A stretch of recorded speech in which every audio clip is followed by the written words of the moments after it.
আশা করি সবাই ভালো আছেন। আজকের এই ভিডিওতে আমরা খুবই ইন্টারেস্টিং একটা বইয়ের গল্প শুনবো। বইটার নাম হচ্ছে 'সারাউন্ডেড বাই ইডিয়টস'। লিখেছেন থমাস এরিকসন। ২০১৪ সাল থেকে বইটা মার্কেটে আছে। আমরা প্রথমে যদি বইয়ের নামটার দিকে তাকাই, বইয়ের নাম হচ্ছে 'সারাউন্ডেড বাই ইডিয়টস' এবং এই ইডিয়টস বলতে থমাস এরিকসন তাদেরকে বুঝিয়েছে যাদের সাথে আমাদের আচার-আচরণ বা মতামতের মিল নেই। আমি একটা কিছু বললাম, আপনি বললেন যে না এটা এরকম না ঐরকম। সো আমাদের মতের সাথে যার মতামত মিলে না সে একজন ইডিয়ট। কিন্তু আসলে কি ব্যাপারটা তা কিনা? অর্থাৎ যারা আমাদের আশপাশে আছে তাদের যে আচার আচরণ চিন্তাধারা সেই ব্যাপারটাই হচ্ছে এখানে বিশ্লেষণ করা হয়েছে বা আমাদের পার্সোনালিটি টাইপগুলোকে ৪টা ভাগে ভাগ করে দেওয়া হয়েছে। এবং ইন্টারেস্টিংলি যখন আমরা পার্সোনালিটি টাইপ নিয়ে কথা বলি তখন হচ্ছে অনেক রকম জটিল জটিল টার্মিনোলজি নর্মালি আমরা ব্যবহার করি, কিন্তু এই বইটাতে আমাদের পার্সোনালিটি টাইপগুলোকে ৪ ভাগে ভাগ করা হয়েছে ৪টা কালার দিয়ে। অর্থাৎ আপনি যখন একটা মানুষের দিকে তাকাচ্ছেন তখন আপনি চিন্তা করতে পারেন যে এর কালার আসলে কোনটা। ৪টা কালার বা ৪টা personality: red, yellow, green and blue. Okay, so আমরা যেটা করব সেটা হচ্ছে যে এই যে ৪টা পার্সোনালিটি এরা আসলে কেমন, এদেরকে কিভাবে ডিল করা যায় বা এদের আচার আচরণ আমরা কিভাবে আগে থেকেই প্রিডিক্ট করতে পারবো, এবং হচ্ছে একটা টিম যদি আমরা ম্যানেজ করতে চাই তাহলে সেখানে আসলে কোন পার্সোনালিটির মানুষজনকে আমরা হায়ার করব। এ ধরনের ছোটোখাটো অনেক রকম খুঁটিনাটি জিনিসপত্র নিয়ে হচ্ছে পার্সোনালিটি টাইপ নিয়ে হচ্ছে এই বইতে ব্যাখ্যা করা হয়েছে। এবং অনেক সময় দেখা যাচ্ছে যে মানুষের সাথে কথা না বলেও তার বডি মুভমেন্ট, হ্যাঁ, তার জেস্চার পোশ্চার দেখে হচ্ছে আপনি গেস করতে পারেন যে তার পার্সোনালিটি আসলে কেমন বা সে কোন কালারের মধ্যে পড়ে। আমি কথা না বাড়িয়ে আপনাকে হচ্ছে সামারি দিয়ে দেওয়ার চেষ্টা করি, এবং অবশ্যই শেষে আমি বলার চেষ্টা করবো বইটা আপনি পড়বেন কিনা। অবশ্যই আপনি নিজে ডিসিশন নেবেন বইটা আপনি পড়বেন কিনা। আমি জাস্ট বলবো যে বইটা পড়ে আমার কেমন লেগেছে। প্রথমত বইটা পড়ার সময় আমি বেশ মজা পেয়েছিলাম। কারণ আমার কাছে বারবার মনে হচ্ছে so which colour am I? হ্যাঁ? তারপরে হচ্ছে যখন ক্যারেক্টারিস্টিক্স গুলো পড়লাম, যেমন আমরা রেড দিয়ে শুরু করি। আপনার ওই ফ্রেন্ডটার কথা চিন্তা করেন যে হচ্ছে যে সবকিছুকে প্রতিযোগিতামূলকভাবে দেখে। যার মধ্যে সবসময় একটা ডমিন্যান্ট একটা ব্যাপার-স্যাপার কাজ করে। যে চিন্তা করে যে সে যেটা বলে সেটাই হচ্ছে সঠিক, এবং তার অপোজিটে কেউ যখন কোনো মতামত দেয় সে ক্ষেপে যায়। এবং সবকিছু প্রতিযোগিতা, তাকে ফার্স্ট হইতে হবে। এই ধরনের মেন্টালিটি, এই ধরনের আচার-আচরণ আপনি যাদেরকে দেখছেন, আপনার আশেপাশে কিন্তু আছে। হয়তোবা আপনি নিজেও একজন। ওই ধরনের ক্যারেক্টারিস্টিক্সকে আমরা বলছি যে রেড। ঠিক আছে? সো রেড এর পজিটিভ দিক কি? পজিটিভ দিক হচ্ছে এরা সাধারণত লিডিং এ ভালো হয়। কেন? কারণ এরা হচ্ছে যে কোনো একটা গোল যখন সেট করে, ওইটা হচ্ছে আদায় করে ছাড়ে। কখনো, কখনো দেখা যায় এদের সাথে আশেপাশের মানুষের সম্পর্ক খারাপ হয়ে যায়। কারণ এরা অন্যের ব্যাপারটা বোঝার চেষ্টা করে না। বিশেষ করে এমপ্লয়িদের উপর চাপ দিয়ে ঠিকই কাজটা আদায় করে নিবে। সো এজন্য হচ্ছে এই রেড ক্যারেক্টারিস্টিক যারা আছে এদেরকে লিডিং পজিশনেই দেয়া হয় বা এরা যায়। কিন্তু এদের সাথে হিউম্যান রিলেশন যেটা, এটা ভালো হয় না। এরা রেগে যায়, শর্ট টেম্পারড থাকে, এবং হচ্ছে সবাইকে মনে করে যে এ হচ্ছে আমার প্রতিদ্বন্দ্বী। সো এই ধরনের ক্যারেক্টার যারা, তারা হচ্ছে যে রেড। ঠিক আছে? এবার আসি আমরা সেকেন্ড ক্যারেক্টারের দিকে যাই। আপনার সেই ফ্রেন্ডটা যে হচ্ছে প্রচুর বকবক করে, যেখানেই যায় তার মাথায় অনেক অনেক আইডিয়া, ইনোভেটিভ আইডিয়া, এবং সে হচ্ছে গত রাতে কী করেছে, তার আগের দিন কী হয়েছিল, তার কোন বন্ধুর কী হয়েছে, মানে সারাক্ষণ বকবক করতে থাকে, নতুন আইডিয়া নিয়ে আসে, মানুষজনের সাথে মিশতে পছন্দ করে, হাসি খুশি যেই মানুষটা, ওটা হচ্ছে ইয়োলো। ইয়োলো ঠিক অন্য, মানে রেড বা অন্যান্য কালারের সাথে যদি আমরা কম্পেয়ার করি, পজিটিভ এবং নেগেটিভ দিক যদি বলার চেষ্টা করি, ইয়োলো হচ্ছে ওই রকম মানুষ যারা হচ্ছে যে আপনার আশেপাশে থাকলে আপনি ভালো থাকবেন, এবং তারা অনেক ক্রিয়েটিভ হয়, নতুন আইডিয়া জেনারেট করতে পারে। ব্রেইন স্টর্মিং যদি আপনি করতে চান, yellow is a very good example. But the problem is when you think about a lot of things, you can't actually focus on somewhere specific. এটাই হচ্ছে ইয়োলোর প্রবলেম। ইয়োলোকে যদি আপনি কোনো একটা কাজ দেন, সে দেখবেন ওই কাজ কিভাবে করবে সেটা নিয়ে আধা ঘন্টা আরেকজনের সাথে কথা বলবে কাজে হাত না দিয়ে। সো এই ধরনের মানুষ আইডিয়া জেনারেশনে যতটা এক্সপার্ট, এক্সিকিউট করতে গিয়ে ততটা আসলে না। মানুষজনের সাথে এদের সম্পর্ক বেশ ভালো থাকে, কিন্তু কাজের জায়গায় সাধারণত এরা খুব একটা প্রোডাক্টিভ হয় না, যেহেতু এদের মাথা সবসময় ওই যে বলে না যে আকাশ কুসুম চিন্তা করা, ওরকম টাইপ হয়। ঠিক আছে? তো এটা হচ্ছে আমাদের ইয়োলো। বাকি যে ২ টা কালার আছে আমাদের, গ্রিন এবং ব্লু। আচ্ছা, এই গ্রিন ব্লুতে যাওয়ার আগে বলি, আপনি কি রেড নাকি ইয়োলো? নাকি কম্বিনেশন অফ বোথ টু? চিন্তা করে দেখেন। বাকি ২ টা কালারে যাওয়ার আগে আমি হচ্ছে একটু আমাদের এই আজকের ভিডিওর স্পন্সরকে একটা শাউট আউট দিয়ে নেই। আজকের এই ভিডিওটা স্পন্সর করেছে TapTapSend, আমার ফেভারিট মানি সেন্ডিং অ্যাপ। আপনি হচ্ছে ইন্টারন্যাশনালি টাকা যদি সেন্ড করতে চান আপনার বাংলাদেশে যদি পরিবারের কাছে, তাহলে এই অ্যাপটা ইউজ করতে পারেন। এটা ফ্রি এবং খুবই ফাস্ট। আমি অনেকদিন থেকে ব্যবহার করছি। আপনি যদি আমার কোড ব্যবহার করেন KKS, আপনি হচ্ছে কিছু এক্সট্রা টাকা পয়সা বোনাস হিসেবে পাবেন। ঠিক আছে? আমার খুবই পছন্দের app, just try it out. Okay? চলেন আমরা হচ্ছে গ্রিন এবং ব্লুতে জাম্প করি। গ্রিন হচ্ছে আমাদের মধ্যে তারা যারা হচ্ছে খুব একটা চেঞ্জ পছন্দ করে না, যারা একটু কম কথা বলে, কিন্তু কাজ যদি আপনি তাদেরকে বুঝিয়ে দেন যে this is your project and this is the deadline, এরা হচ্ছে যে আপনাকে সেই ডেডলাইনের মধ্যে কিন্তু চুপচাপ সুন্দর করে কাজটা করে দেবে। কোনো রকম চেঞ্জ যদি আপনি আনতে চান, এদের এটা পছন্দ হবে না। এবং এরা সাধারণত এদের কিন্তু আইডিয়া আছে, মতামতও আছে, কিন্তু এরা ঝামেলা এড়িয়ে যাওয়ার জন্য দেখবেন কথাও বলবে না, আপনাকে নতুন আইডিয়া দিবে না। কারণ হচ্ছে কি, এটা যদি এক্সিকিউট করতে গিয়ে কোনো ঝামেলা হয়, আপনি এর কাছে আসবেন। এরা খুবই পিপল ওরিয়েন্টেড হয়। এরা মানুষজনের সাথে স্ট্রং বন্ড তৈরি করতে পছন্দ করে। একজনের কাছেই থাকবে, লয়াল থাকবে এবং কোনো কিছু চেঞ্জ করতে চাইবে না। ঠিক আছে?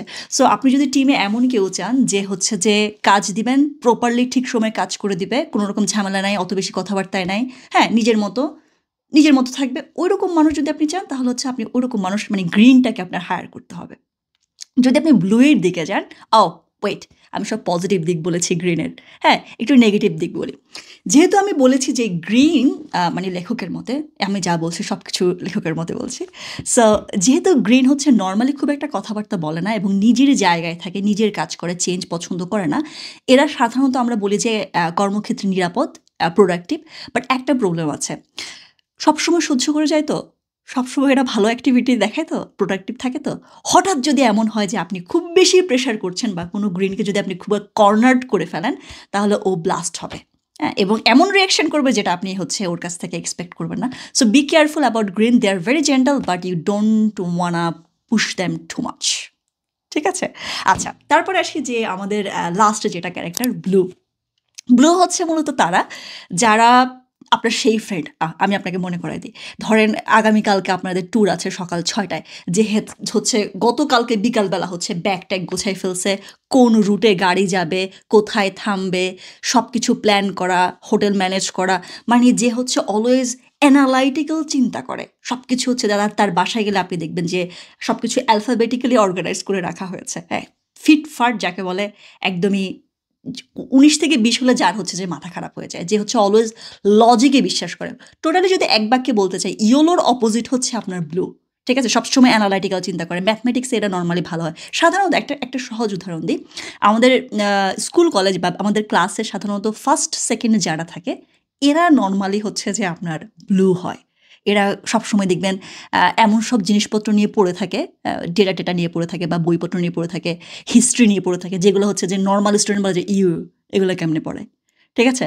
সো ওইরকম অ্যানালাইটিক্যাল কেউ যদি কাউকে যদি আপনার দরকার হয় আপনার টিমে, তাহলে হচ্ছে আপনি ব্লুকে হায়ার করবেন, যে হচ্ছে অলওয়েজ প্ল্যান মাফিক কাজ করবে, আগে থেকে ক্যালকুলেট করবে এবং প্রস্তুত থাকবে। ইলজিক্যাল কোনো চিন্তাভাবনা তার ধারে কাছে দিতে পারবেন না, এবং সে স্মল চ্যাটও পছন্দ করে না, টু দ্য পয়েন্ট। ঠিক আছে? সো এটা হচ্ছে আমাদের মোটামুটি ৪টা ক্যারেক্টার, পজিটিভ এবং নেগেটিভ দিক যদি বলতে চাই ব্লু অনেকটা গ্রিনের মতো, যেহেতু ওদের একটু চুপচাপ এবং হচ্ছে যে নিজে খুব লজিক্যাল, এরা হচ্ছে যে সাধারণত মানুষজনের সাথে এদের সম্পর্ক খুব একটা ভালো হয় না। ঠিক আছে? যদি আপনি ইলজিক্যাল কিছু বলার চেষ্টা করেন, বিশেষ করে আপনি যদি ইয়োলো ক্যাটাগরির হন, খুব কথা বলতে পছন্দ করেন, আইডিয়া জেনারেট করতে পছন্দ করেন, সে আপনাকে ধরাম করে মুখের উপর বলে বসবে যে তুমি যে এই কথাটা বলেছ, এটা তুমি এক্সিকিউট কীভাবে করবা, বা এ ধরনের আর কি, একদম ওপেন চ্যালেঞ্জ ছোড়া যেরকম, ওই ধরনের মানুষ। সো এদেরও আসলে মানুষজনের সাথে সম্পর্ক ভালো থাকে না। ঠিক আছে? সো ব্লু এবং রেড, এই ২টা ক্যারেক্টার হচ্ছে যে, যেহেতু এরা নিজের মতো ডমিন্যান্ট কিংবা হচ্ছে খুবই অ্যানালাইটিক্যাল, এদের হিউম্যান ইন্টারাকশন ভালো হয় না। অপরদিকে গ্রিন এবং ইয়েলো খুবই জলি এবং খুবই ফ্রেন্ডলি। এদিকে যদি গ্রিনের কথা বলি, এদের সাথে নর্মালি হচ্ছে আপনার হিউম্যান ক্যারেক্টারিস্টিক্স ভালো হয়। সো এই যে ক্যারেক্টারিস্টিক্সগুলো আমরা এখন জানলাম, প্রথমে আমরা প্রশ্ন করতে পারি তাহলে আমি কোন কালার? হ্যাঁ, ৪টা ক্যারেক্টার তো আমরা বুঝলাম। আমার পার্সোনালিটি কোনটা তাহলে? নর্মালি বলা হয় যে একটা পার্সোনালিটি আসলে বেশিরভাগের মধ্যে দেখা যায়, বেশিরভাগের মধ্যে দেখা যায় যে অন্তত ২টা পার্সোনালিটি অর্থাৎ ২টা কালারের কম্বিনেশন থাকে। এবং আরেকটা ব্যাপার যদি আমরা বলি, এই যে এই লেখক এই কথাটা বলল যে মানুষজন সাধারণত এরকম ৪ রকমের কালার হয়। People are not that simple. This is my opinion. I am not talking about the book right now anymore. So we can talk about people and okay these are the ৪টা কালারের মধ্যে combine করে ফেলা, fix করে ফেলার যে ব্যাপারটা, মানুষ আসলে এতটা সিম্পলও না। আরেকটা জিনিস যেটা গতদিন আমি যাকে দেখেছিলাম যে হচ্ছে যে আপনার খুবই জলি ফ্রেন্ডলি ব্লা ব্লা ব্লা, সময়ের সাথে সাথে আপনি দেখবেন যে কোনো একটা দুর্ঘটনা বা কোনো একটা কিছুতে দেখা যাচ্ছে আমাদের ক্যারেক্টারিস্টিক্স, আমাদের পার্সোনালিটি কিন্তু চেঞ্জ হয়। সো ৫ বছর আগে আমার যেই ফ্রেন্ডকে আমার কাছে মনে হতো যে ও রেড, ও সবসময় হচ্ছে বসি ডমিনেন্ট, হয়তো কিছু একটা তার মধ্যে হয়েছে, ৫ বছর পরে সে আসলে সেরকম না, সে হয়তো বা ব্লুতে কনভার্ট করেছে বা কম্বাইন্ড হয়ে গেছে। So the book is very simple actually. আপনি যখন বইটা পড়বেন আপনি খুবই মজা পাবেন এবং আপনার বারবার মনে হবে বইটা পড়ার প্রথম ২ সপ্তাহ অন্তত আপনার কাছে মনে হবে যে কারোর সাথে দেখা হলে সো এইটা কোন কালার। আপনি শুধুমাত্র মানুষজনের সাথে কথা বলে যে বুঝতে পারবেন তা না। এই বইয়ের একটা খুব পছন্দের জায়গা আমার ছিল যেখানে হচ্ছে বডি ল্যাঙ্গুয়েজ নিয়ে কথা বলা হচ্ছিল, যে মানুষজন মানে কোন কালারের মানুষের বডি ল্যাঙ্গুয়েজ কেমন হবে। যেমন আমি এখানে যে রেখেছি দেখেন, রেড বডি ল্যাঙ্গুয়েজ যেটা বলা হয়েছে, এরা নর্মালি মানুষের কাছ থেকে হচ্ছে ডিস্টেন্স রাখবে, পাওয়ারফুল হ্যান্ডশেক, যখন হ্যান্ডশেক করবে এদের মধ্যে আপনি বুঝবেন যে এটা একটা ডমিনেন্ট ব্যাপার আছে যখন আপনার হাত ধরছে। লিন ফরওয়ার্ড এগ্রেসিভলি, মানে হচ্ছে আপনার কাছে ঝুঁকে আসবে এরকম টাইপ, একটা ডমিনেন্ট ব্যাপার। এবং হচ্ছে ইউজ ডাইরেক্ট আই কন্ট্যাক্ট, তারপর হচ্ছে use controlling gesture, this is red. এবং প্রত্যেকটা জায়গায় কিন্তু এরকম ছোটো ছোটো করে বলা হয়েছে যে আপনি কথা বলার আগে কীভাবে বুঝবেন যে এর ক্যারেক্টার কোনটা, বডি ল্যাঙ্গুয়েজ দেখে। যেমন এই বডি ল্যাঙ্গুয়েজের পার্টটা আমার কাছে বেশ মজা লেগেছিল, কারণ যখন আমরা কম্পেয়ার করছিলাম আর কি, একটা পর্যায়ে বলছিল যে যখন রেড ডমিনেন্ট যারা, লিডার যারা, বা যাদের সাথে আসলে যারা অন্যর কথাবার্তা আসলে খুব একটা পাত্তা দেয় না, নিজের মতো করে চলার চেষ্টা করে, তো এরা যখন কোনো কিছু বোঝে না, আপনার সাথে মুখোমুখি কথা বলতে আসছে, সো আপনি কিছু একটা বললেন, সে কিছু একটা বুঝলো না, কনফিউজড হয়ে গেল, সে আপনার দিকে ঝুঁকে আসবে। অন দ্য কন্ট্রারি, যে হচ্ছে গ্রিন, হ্যাঁ, যে হচ্ছে ঝামেলা এড়াই চলে, চেঞ্জ পছন্দ করে না, সে যখন কিছু একটা বুঝবে না, সে দেখবেন পিছিয়ে চলে যাবে, মানে আর একটু পিছনে চলে যাবে। সো এইরকম কিছু টিপস আপনাকে দিয়েছে যেগুলো হচ্ছে আপনি যখন কম্পেয়ার করেন আপনি বলেন রাইট, আমার এই ফ্রেন্ডটা হচ্ছে অলওয়েজ এরকম করে, কিছু না বুঝলে সামনে আসে, কেউ হচ্ছে যে কি হাত এরকম সোজা করে দাঁড়ায় থাকে। সো বডি ল্যাঙ্গুয়েজ দেখে হচ্ছে আপনি অনেক কিছু যে গেস করতে পারেন একটা মানুষ সম্পর্কে, তার পার্সোনালিটি সম্পর্কে, সেটা হচ্ছে আপনি এই বইতে জানতে পারবেন। এবং আপনার এই অধ্যায়টা, বিশেষ করে বডি ল্যাঙ্গুয়েজের অধ্যায়টা আমার কাছে খুবই মজা লেগেছিল। আর এন্ডিংয়ে মোটামুটি এন্ডিংয়ে সামারাইজ করতে গিয়ে থমাস এরিকসন যেটা বলেছে সেটা হচ্ছে আপনি যদি আসলে হায়ার করতে চান মানুষজনকে, তাহলে একটা টিম হচ্ছে তখনই একটা ভালো টিম যখন হচ্ছে সব ক্যারেক্টারিস্টিক্সের মানুষ থাকবে। আপনি যদি কেবল লিডার টাইপ মানুষ নিয়ে একটা টিম করতে যান, লিডার কিন্তু কনফ্লিক্ট হবে। রেড আর রেড হয়তো বা একজন একজনকে ভালো বুঝবে, কিন্তু ২টা ডমিনেন্ট মানুষ একসাথে থাকতে পারবে না, এদের মধ্যে কনফ্লিক্ট শুরু হবে। সো রেড থাকবে লিডিংয়ের জন্য, হ্যাঁ, তারপরে গ্রিন থাকবে কাজ এক্সিকিউট করার জন্য, তারপরে আমাদের ব্লু থাকবে হচ্ছে প্ল্যানটাকে দেওয়ার জন্য, অ্যানালাইটিক্যাল চিন্তার জন্য, আমাদের যে আইডিয়া জেনারেট করার জন্য আমাদের হচ্ছে ইয়েলো থাকবে। সো সব কিছুর কম্বাইন করে যদি আপনি একটা গ্রুপ করতে পারেন, সব পার্সোনালিটি যখন আপনি একটা গ্রুপে আনতে পারবেন, তখনই হচ্ছে এটা নর্মালি একটা ভালো গ্রুপ হয়। হ্যাঁ, সো এরকম এই মোটামুটি আমি জাস্ট সামারাইজ করার চেষ্টা করলাম আর কি, যে জায়গাগুলো আমার কাছে ভালো লেগেছে। বা অবশ্যই আমি অল্প কিছুক্ষণ কথা বলে আপনাকে জাস্ট ২-১টা লাইন বলেছে, কিন্তু ডিটেলস যখন আপনি বইটা পড়বেন আমার কাছে মনে হয় আপনি আরও অনেক বেশি জানতে পারবেন এবং অনেক মজা পাবেন। ঠিক আছে? আমার খুবই ভালো লেগেছে বইটা পড়ার সময়। এটা সম্ভবত আমি আরেকবারও পড়তে পারি কয়েক বছর পরে, বলা যায় না। But I really love this one. Now I have one last question. What do you think? Which color am I?